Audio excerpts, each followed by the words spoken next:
Sepeda motornya hilang di parkir minimarket di Jalan Robani Kadir, Kecamatan Pelaju, Palembang.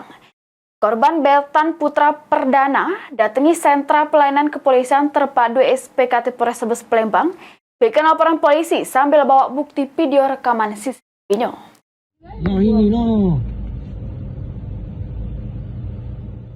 Inilah rekaman kamera pengawas detik-detik aksi pelaku curanmor berhasil gasak sepeda motor yang lagi diparkir di salah siko minimarket yang berada di Jalan Robani Kadir, Kecamatan Pelaju, Palembang. Akibat peristiwa tersebut, korban kehilangan sepeda motor kesayangannya jenis Yamaha Aerox Nopol BG5027AFA warna hitam. Sehingga korban Bertan Putra Perdana, warga Lorong Sintren, Kecamatan Seberang Ulu 1, Palembang, datangi sentra pelayanan kepolisian terpadu SPKT Polrestabes Palembang bikin laporan polisi. Diungkapkan korban kejadian bermula pas dirinya lagi main ke toko tempat kawannya berjago dan motor ditinggal ke jero keadaan terkunci setang. Tapi sekitar sejam berlalu pas nak balik, selek motor sudah ndak kate lagi.